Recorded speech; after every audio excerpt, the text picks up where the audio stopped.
Dan pada waktu itu di di Gedung Putih, Trump ketemu dengan beberapa hedge fund, dia bilang, oh kamu kan untung berapa dari saya? Ketika Trump memainkan isu balik dan harga minyaknya terkoreksi tajam, US dollar indeksnya koreksi ke 98 turun. Euro menguat lagi terhadap US dollar. Pound sterling menguat lagi terhadap US dollar. Singapura dollar juga menguat lagi, ringgit menguat lagi. Cilakanya rupiah tetap melemah.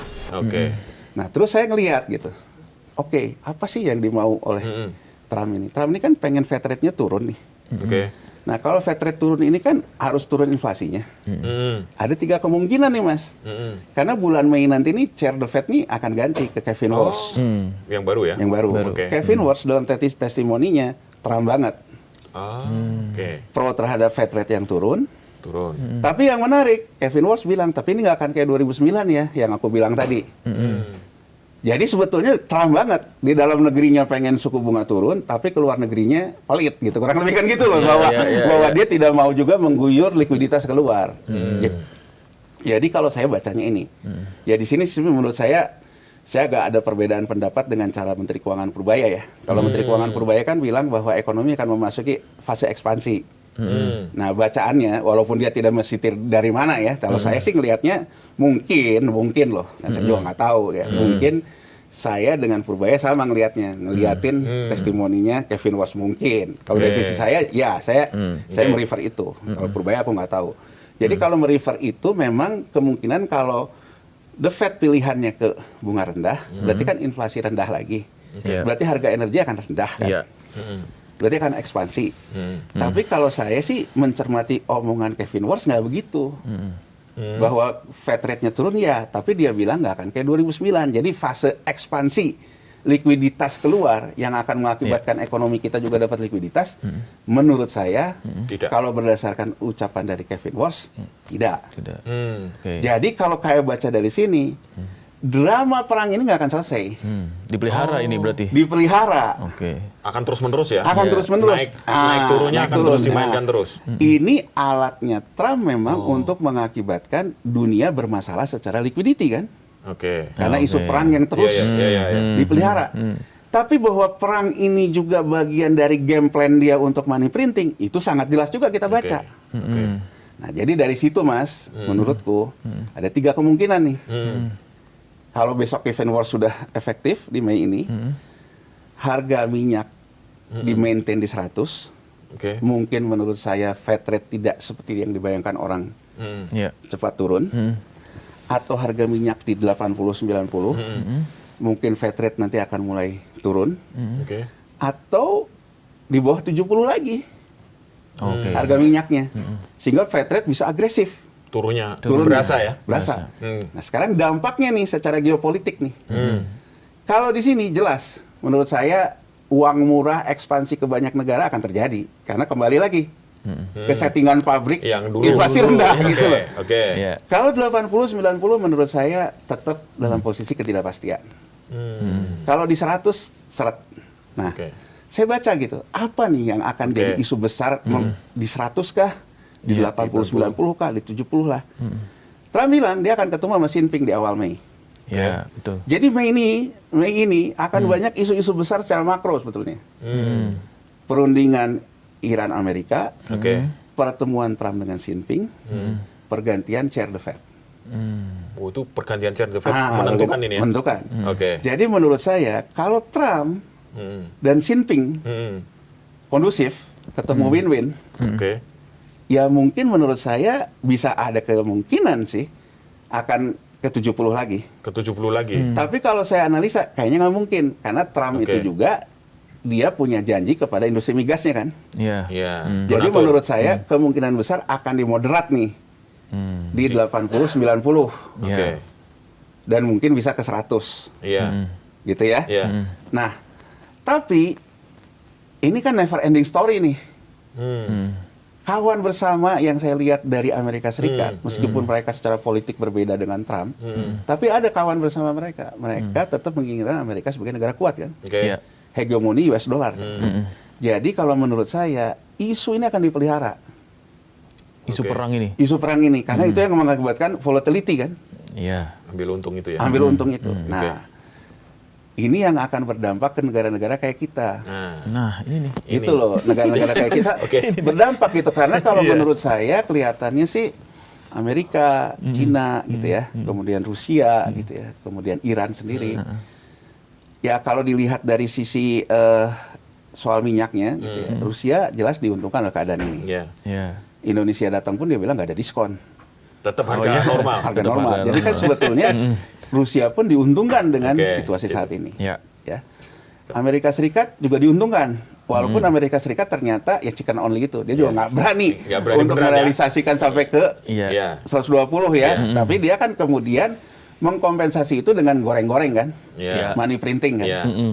Iran, dia tahu semua negara akan dihantui oleh inflasi yang tinggi akibat energi. Sehingga kan dia bilang, yang berkawan sama saya boleh lewat Hormuz, yang enggak, nggak boleh. Jadi kalau kita lihat nih, masing-masing menikmati dengan caranya. Rusia menikmati juga peningkatan harga, ya kan, yang tadinya kena sanksi dagang juga dia bilang nggak ada diskon. Amerika Serikat juga menikmati, tapi tidak optimum. Optimumnya dia cari dengan goreng-goreng di pasar keuangan. Iran dengan cara ongkos orang lewat kan? Gitu loh. Nah, dalam kacamata ini saya lihat jelas sekutu Amerika Serikat kenapa nggak mau dukung Amerika? Karena Iran tahu semua negara takut didemo sama warganya. Takut inflasi naik. Inflasi naik gitu. Jadi kan kurang lebihnya kalau dibaca Uni Eropa, Jepang, bahkan Cina. Ya kalaupun saya dapat kontrak 80, tapi kalau nggak bisa lewat, kan bisa 150 juga. Karena harus bayar fee. Tapi kan kalau misalnya saya bayar fee-nya cuma 5 atau 10 kan kalau dia berkawan kan? Ya kan? Makanya kan sebetulnya tidak ada yang menggambarkan posisi yang tegas kan? Bahkan Uni Eropa dan Jepang diajak oleh Amerika Serikat untuk ini kan nggak mau. Cina pun sama loh Mas. Kalau kita baca dari Cina, Cina juga tidak mau masuk ke dalam medan pertempuran loh. Jadi Cina sendiri juga misalnya diajak oleh Iran, kita ingin menyertakan Iran sama Rusia dalam perundingan ini. Nah Trump kan bilang, ya kalau cuma Cina aja sih, kalau mau lewat aja, kan gitu jawaban Trump. Jadi kalau menurut saya di situ sebetulnya ada sinyal Amerika butuh Cina, Cina butuh Amerika loh. Saling membutuhkan. Saling membutuhkan. Jadi menurut saya ada beberapa analisa. Perang ini apakah akan mengekskalasi jadi perang yang besar? Menurut saya enggak. Karena sekutu Amerika Serikat nggak dukung. Nggak dukung Amerika Serikat. Lawannya dari kubu BRICS gitu. Cina yang punya kekuatan besar juga menghindari perang. Kalem ya? Kalem. Cuman cep-cep aja. Cep-cep aja. Jadi sebetulnya kalau menurut saya perang ini akan dipelihara dari sudut pandang volatility. Bukan perang yang besar gitu loh. Saat ini loh, kita kan nggak tahu besok-besok mungkin terjadi apa. Tapi kalau saat ini menurut saya gambaran besarnya itu seperti itu. Jadi artinya riak-riak aja berarti ya. Riak-riaknya. Nah, cuman impact-nya gini loh, impact-nya terhadap Indonesia ya. Jadi kalau dikatakan oleh Menteri Keuangan Purbaya, kalau di atas 120, 150, Trump duluan yang jatuh kan dia bilang gitu. Ya itu tadi bacaannya. Itu benar ya. Bacaannya memang begitu US Treasury yield-nya 4,5 selalu diturunin balik sama mereka. Artinya memang orang Amerika Serikat sendiri nggak kuat. Ya kan? Dan ini juga pernah dikatakan oleh Jeremy Powell memang 2019 gitu. Jadi dari sisi itu betul. Kemudian Menteri Keuangan Purbaya mengatakan asumsi yang sudah dihitung sampai akhir tahun 100. Ya ini seperti bacaan saya tadi Mas. Kan artinya kalau kita optimis berat, setelah Xi Jinping ketemu Trump mungkin ke below 70 dan rasanya tidak mungkin. Gitu loh. Karena kan ada kepentingan industri migas juga. Dan kalau dilihat dari order yang origin antara produser minyak yang punya fisik dengan konsumen yang butuh fisik, memang stabilitasnya di 80-90.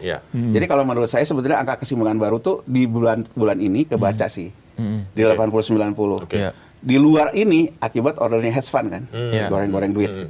Jadi kalau menurut saya bahwa hitungan dari Menteri Keuangan bila sampai akhir tahun asumsi kita paling tinggi 100 itu di sini. Dan kemudian kan dia bilang kan average-nya bisa kita manage kan, termasuk tidak menaikkan harga BBM subsidi dan sebagainya. Tapi kenapa rupiah kita Anjlok. melemah terus? Gini loh gambaran besarnya. Tadi aku gambarin, Mas. Mm-mm. Ini kita ngomong technical aja deh. Jadi artinya biar kita juga tahu gamenya gitu ya. Oke. US dollar index di atas 100. Euro melemah terhadap US dollar. US dollar index dinaikin ke 100 karena apa? Karena hedge fund naikin harga minyak ke atas 100. Ya. Oke. Pound sterling jatuh, ringgit jatuh, semua jatuh terhadap US dollar, rupiah jatuh. Kalau di titik itu kita menganggap rupiah kita melemah, tren global. Oke. Iya. Semua turun. Sama turun semua. Ketika Trump memainkan isu balik dan harga minyaknya terkoreksi tajam, US dollar indeksnya koreksi ke 98 turun. Oke. Euro menguat lagi terhadap US dollar. Pound sterling menguat lagi terhadap US dollar. Oke. Singapura dolar juga menguat lagi, ringgit menguat lagi. Rupiah. Cilakanya rupiah tetap melemah. Artinya menurut saya faktor kita bukan hanya harga minyak, Ada faktor lain. ada faktor lain. Jadi gini loh, aku ingin menggambarkan, mungkin buat banyak negara, perang inilah yang memicu persoalan fiscal cliff, kesenjangan Oke. fiskal dia. Iya. Banyak negara ya. Banyak negara. ya. Di kita. Tapi kalau kita dengan posisi bahwa ketika US dollar indeksnya pun melemah, rupiah tetap melemah, berarti sebetulnya persoalan kita tidak hanya diakibatkan oleh harga minyak. Tapi Ada ada hal lain. faktor lain. Ada Apa faktor itu, lain. Mas? Nah, kalau kita mau jujur, Ah, sebelum harga minyak pun rupiah sudah melemah. betul. Iya. Iya, betul itu. Artinya sebetulnya isu terbesar kita sebelum harga minyak pun terjadi, kita sudah mengalami yang namanya fiscal cliff, jurang fiskal. Iya. Penerimaan yang turun, belanja yang naik. Iya. Iya. Iya. Jadi kurang lebih, Mak, yang ingin aku katakan, kita tuh sebenarnya mobil kita nih, udah di pinggir jurang. Oke. Datang isu harga minyak ini, ya bisa ngedorong jatuh Cepat, jurang. jatuh. Oke. Negara lain, mungkin isu perang dan minyak ini, mendorong mobilnya ke pinggir jurang. Jadi di situ bedanya. Kalau kita sudah ada di pinggir jurang, Iya. kedorong ya ke jurang. Iya. Kalau yang lain tuh baru kedorong ke pinggir jurang. Oke. Oke. Makanya kan yang selalu disoroti oleh lembaga rating dan sebagainya, kalau mobil lu udah di pinggir jurang, kurangin dong penumpangnya. Biar kalau misalnya nanti didorong, Oke. nggak langsung jatuh. Oke. Iya. Kan Iya. gitu ya? Iya. Itu kenapa banyak ekonom-ekonom menyoroti harusnya kayak MBG dan sebagainya mulai Subsidi. dikurangin dong bebannya di sini. Betul. Karena kita ada Ya. Dorongan dari luar. dorongan itu. dari sini gitu, Iya. yang akan bisa membuat kita jatuh ke Makin jurang. cepat. Jatuh. Jadi saya ingin menggambarkan sebelum ada ini pun, sebetulnya mobil kita ada di pinggir jurang.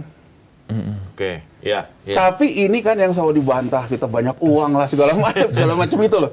Iya. Iya. Jadi kalau menurut saya posisi hari ini sebetulnya menunjukkan ya bahwa kita di luar harga minyak pun kita sudah punya problem. Oke. Problemnya apa? Ya kan? Problemnya kan sederhana sebetulnya. Menteri Keuangan bilang, kenapa orang takut sama defisit yang melebar? Iya, iya, iya. Defisit yang melebar itu menunjukkan bahwa belanja pemerintah agresif. Ya. Itu artinya pemerintah concern terhadap roda ekonomi yang berputar. Iya. Dia bilang, kalau orang bilang bahwa penerimaan negaranya turun, enggak tuh. Pajak dia bilang dari Januari sampai 1 triwulan ini naik 30%. Oke.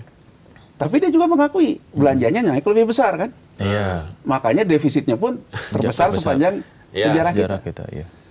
Yang menarik Mas, kalau kita lihat silpanya. Jadi silpa itu kan selisih penggunaan anggaran. Iya. Ya kan gini loh. Ketika memanage cash flow pemerintah itu, satu datangnya dari penerimaan negara. Oke. Dia bilang tadi pajaknya naik 30%. Belanjanya naik 100% lebih. Berarti kan saya akan tutup defisit ini dengan ngambil hutang kan? Iya.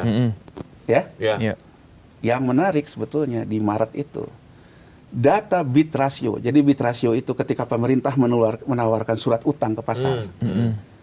Berapa permintaannya? Rata-rata kita itu bid rasionya itu 2,5 kali. 2,5 kali. Oke. Dan sejak kita COVID, setiap oversubscribe ini selalu diambil oleh pemerintah. Oke. Namanya front loading. Jadi kurang lebih mintanya cuma 100. Pasar yang tertarik beli di book building 250. Oke. Iya. Departemen Keuangan memutuskan front loading aja, ambil semuanya. Oke. Artinya ini kan kalau begitu dia front loading, silpanya kan naik. Kan gini loh Mas, ya kan? Jadi kan anggaran yang tidak terpakainya itu silpanya naik. Silpa inilah yang kemudian diributin dengan sal-sal itu, saldo anggaran lebih dan sebagainya. Di Maret kemarin itu silpa kita itu kecil, terkecil sepanjang sejarah kita pasca reformasi. Kan kita mengenalkan pasar surat utang komersil itu sejak 2008. Ya kan? Ini loh Mas, yang kemarin selalu disebut bahwa kata Menteri Keuangan di DPR, saya tuh kaget. Saya dengar orang-orang internal Departemen Keuangan sendiri ngomong bahwa uang kita tinggal 2 minggu. Saya sih nggak tahu isu itu. Tapi kalau saya by logic, by nalar, saya ngelihat silpa yang ada, ya memang kalau saya lihat, cash flow lu tinggal segini. Kalau segitu ya 2 minggu emang. Iya. Gitu loh ya, 2 minggu. Nah, artinya sebetulnya satu indikatornya, kita mulai kesusahan mendapatkan standing buyer surat utang. Karena bid rasionya kemarin cuma 1,1. Jadi kalau sekarang saya butuhnya 100, pasar cuma masukin 110. Saya tarik semua, front loading saya cuma 10. Kalau dulu front loadingnya bisa 1,5 kalinya kan? Yang 2,5 itu. Artinya saya ingin menggambarkan ada cash flow problem di situ. Bahaya ini. Kan gampangnya gini loh Mas, kita kan warung rokok nih. Ya nggak, warung rokok. Ya kan, warung rokok. Kita misalnya beli rokok. Ini ngutang nih. Dari yang ngutang ini saya bisa tawarin ke Mas Pung. Mas Pung, biayain dong saya kasih kredit modal kerja. Karena nanti akan bayar kok. Yang itu pada ngutang. Nah, ini historicalnya kok. Ya kasbon tuh karena 10 hari berikutnya bayar. Mas Pung masih percaya ke saya. Mas Pung kasih ke saya. Ya kan? Saya bisa belanja lagi rokok, bisa jualan lagi. Nah, yang terjadi kan kurang lebih gini nih. Saya ngomong ke pasar, pasar, biayain dong kelebihan defisit saya yang segini. Nah, ini kan diterpa isu rating dan sebagainya ini yang terkait fiskal dan sebagainya. Nggak dapat. Nah, jadi kalau menurut saya jauh sebelum harga minyak naik kita punya isu itu. Isu defisit yang melebar, akibat belanja yang besar, dan ternyata yang mau jadi pembeli siaganya pun nggak ada.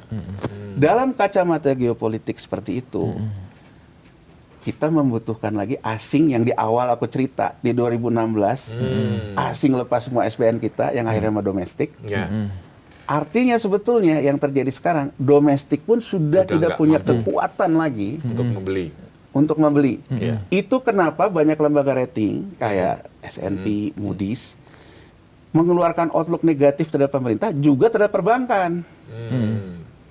Karena kan kalau misalnya pemerintah ini outlooknya negatif terhadap fiskal, memaksa perbankan yang menjadi standing buyer-nya, negatif kan dia juga sama dua-duanya. Makanya kalau kita lihat saham perbankan juga nyungsep semua. Iya, betul. Jadi sebetulnya posisi itu tuh yang menggambarkan itu. Nah, jadi kalau menurut saya apa yang dilakukan pemerintah sejauh ini dua hal sebetulnya. Satu, mencari standing buyer yang selama ini ada. Jadi coba kita perhatiin. Danantara ketika pertama kali dibentuk, Rosan sama Pandu pertama kali ketemu sama BlackRock. Purbaya kemarin ke Amerika ketemunya sama BlackRock. Kenapa? Ada data dari Bank of International Settlement. Data dari Bank of International Settlement sejak 2013 yang aku bilang tadi, proses the Fed tapering off, peran non-banking institution melewati banking institution di negara maju.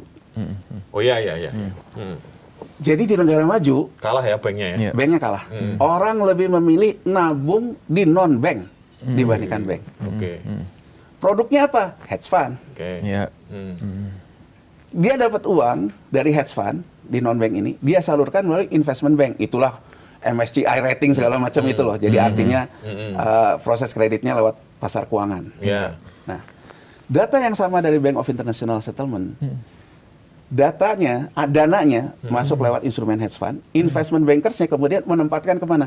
Yang terbesar adalah ke pasar surat utang pemerintah. Itu terbesar. Jadi aset surat utang pemerintahnya segini. Jadi dari Bank of International Settlement itu sendiri sebetulnya mengatakan kesulitan saat ini kemungkinan terjadi bubble di pasar surat utang pemerintah. Yang entah terjadi di mana.